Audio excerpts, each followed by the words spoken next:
warm welcome to Bharata First. You're watching FRP Explains. I'm frankrausanpereira. Since you're here, please like the video, subscribe, hit the bell icon and then all notifications, and do share the content as well so that more people get to know about Bharata First. Well, let me also remind you about Bharata First Knowledge Center, a learning experience like none other. Go to kc.bharatafirst.com and register today. Make use of this whole new learning experience that has been molded and catered to suit your learning needs. Go to kc.bharatafirst.com and register now.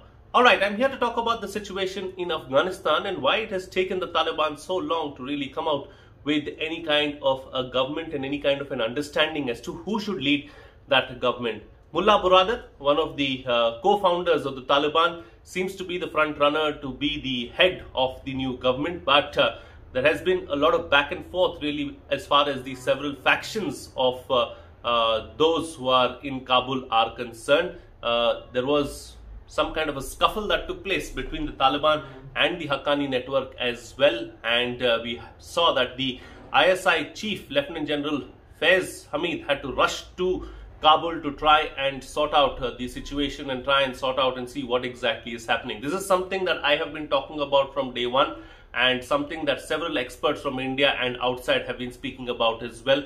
The role of Pakistan. It is not really the Taliban that we need to worry about. It is Pakistan whom the world has to worry about, and who India in particular has to worry about. Initially, we saw that the Taliban made statements like, India does not need to worry. We want to engage with India and so on and so forth. But as days have passed, as Pakistan has become that much more involved in what's happening in Afghanistan, we've seen contradictory statements coming out of Afghanistan. Now, there are the Taliban's official spokesperson and others who have said that, what happens in Kashmir is of interest to us and we want to know and we want to be a part of what's happening in Kashmir, is what they have said. So these are some issues that India needs to be wary of and be concerned about, especially the role of the Pakistan's ISI and the Pakistan's army in Kabul and in Afghanistan. Well, the Taliban has not been able to come out with a government so far because the factions that are trying to put the government or cobble up a government together there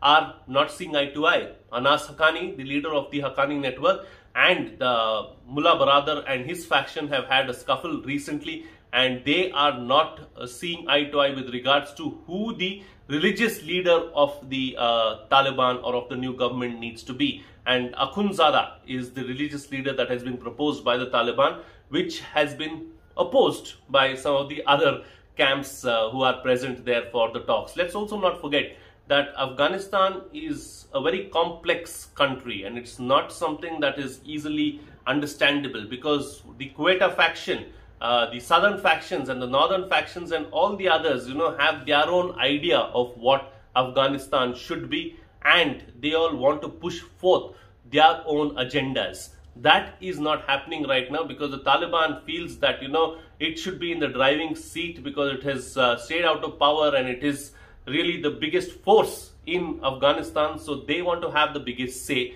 The others too are getting a piece of the pie after a long gap of over 2 decades, so they too want their share of what is being offered. So the situation is not as rosy as people would think that it would be, and this is something that I've been talking about from day one as well. Eventually, what is going to happen in Afghanistan is that there is going to be civil war. Right now itself, they are not able to figure out and understand and try to come to any kind of a consensus as to what the government should be like. Imagine what's going to happen 2 years from now or 3 years from now. In all of this, those who are going to suffer are the people of Afghanistan, and the people of Afghanistan have been suffering for thousands of years together now. It's a land that has never seen peace, and it doesn't look like it's going to see peace anytime in the near future as well. India's options right now in Afghanistan are limited. There is not much that we can do at the moment. So we have to play the wait and watch game, and that is the best approach as far as India is concerned. India's biggest hope in Afghanistan, like I mentioned earlier as well, is Russia, and Russia will play a big role in the coming near future. And Russia is the only country that we can focus on and ally with, because the other players in the game are Pakistan and China, and they will not want India to have anything to do in Afghanistan. So Russia is whom we need to coordinate further with, and thankfully that's what's happening, because India is engaging further with Russia now and trying to be a bigger part of the Central Asian republics.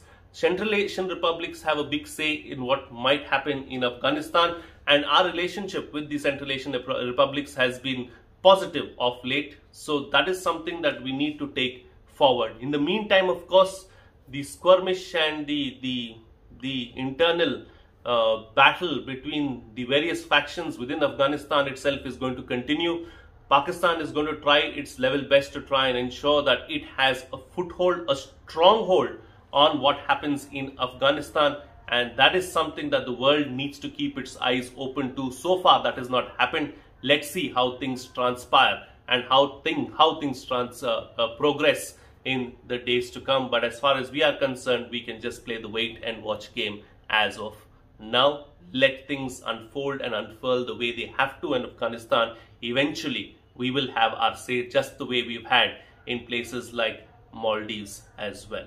With that, it's a wrap on this edition of FRP Explains. If you like the content, please like the video, subscribe, hit the bell icon, and then click on all notifications, and do share the content as well so that more people get to know about Bharata First. Before I go, let me remind you about Bharata First Knowledge Center as well, a learning experience like none other which will transform the way you learn. Classes are going on in full swing really, as far as essay writing courses, how to improve English, identifying what is important in newspapers, international relations, Indian art and culture, and so much that we have to offer.